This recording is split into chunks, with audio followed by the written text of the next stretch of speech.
ya dari responnya seorang Gisel. Dia tidak langsung membantah mengatakan ya atau tidak ya. Justru yang Bunda lihat itu gestur dia merasa sebagai korban ya. Nah, ini yang menarik karena kalau memang merasa sebagai korban ya dan bukan melakukannya, harusnya kan bisa mengklarifikasi itu bukan saya ya. Karena biasanya kalau seseorang itu bukan dia pelakunya, dia justru yang paling lantang berteriak untuk membuktikan jika itu bukan dia. Nah, ini justru yang menarik ya pemirsa ya. Gisel itu Bunda lihat gesturnya merasa dikorbankan.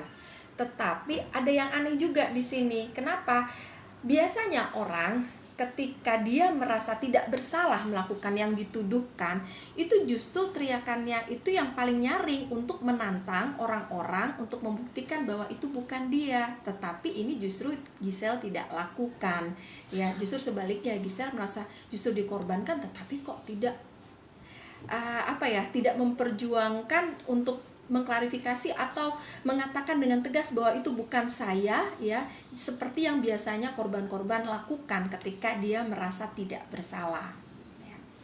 Nah, kemudian juga Bunda lihat ada gesturnya lagi ketika ditanyakan apakah itu bukan dia. Ada yang menarik dari gestur Gisel, yaitu Gisel tanpa disadari dia membuat gerakan menggosok di atas bibirnya gini ya.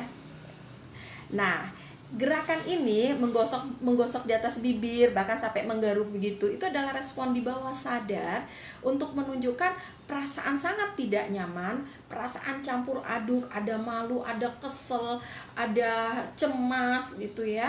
Kemudian juga ada narik-narik di sini telinga seperti Gisel, aduh apalagi sih yang ingin berita apa lagi nih yang akan saya dengar gitu ya. Jadi ini membuat Bunda bertanya-tanya, Mbak Gisel apakah sebenarnya tahu sesuatu di balik ini? Apakah sebenarnya itu Anda atau Anda sebenarnya tahu sesuatu terjadi di situ tapi Anda nggak mau ngomong? Karena campur aduk perasaannya dia. Ini unik ya, mengapa seorang Gisel itu menunjukkan respon dia sampai harus tuh garuk-garuk bibir di bagian atasnya. Ini menunjukkan ada perasaan campur aduk ya, bersalah, ya marah, ya nggak terima, ya sedih, ya cemas ya. Ini ada apa? Apakah Mbak Gisel sebenarnya tahu sesuatu terkait video tersebut tetapi dalam tekanan tidak bisa cerita apa sebenarnya yang terjadi gitu ya. Gitu pemirsa. Kalau dibilang sih mirip-mirip banget ya pemirsa ya. Tapi apakah itu Gisel atau tidak ya?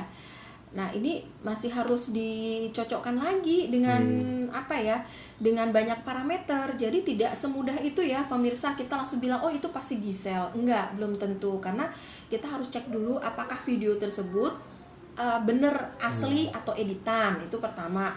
Kemudian yang kedua, kalau kita mau lihat dari bahasa tubuhnya, kita cocokkan, membutuhkan banyak video-video dari bahasa tubuh seorang Gisel untuk dicocokkan dengan baseline-nya dari Gisel gitu. Terus kemudian kita cocokkan juga dengan keterangan dari Gisel sendiri. Nah, tadi kan yang Bunda cerita, keterangan Gisel sendiri itu kan masih ambigu. Artinya kalau memang dia merasa sebagai korban seperti yang Bunda baca, harusnya psikologi korban itu kan teriak apa yang sebenarnya terjadi, dan ketika dia merasa dikorbankan, biasanya korban itu justru akan membela dirinya, berteriak dengan lantang untuk membuktikan siapapun yang menuduh dia bahwa itu bukan dia gitu loh.